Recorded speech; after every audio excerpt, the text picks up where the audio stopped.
1 tumbler தண்ணி, வெல்லம்,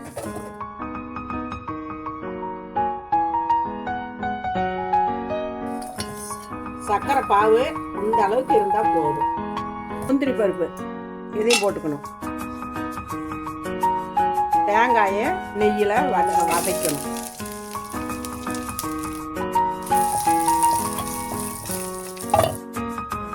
இதுலயே நெய்யில அவளை கொட்டி வறுத்துக்கலாம்.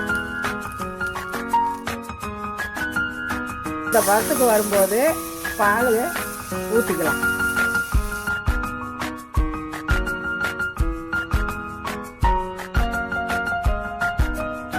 அடுப்பு வந்து சிம்மில் வச்சுக்கிட்டு இப்போ வெள்ளைப்பாவை சேர்த்துக்கணும்.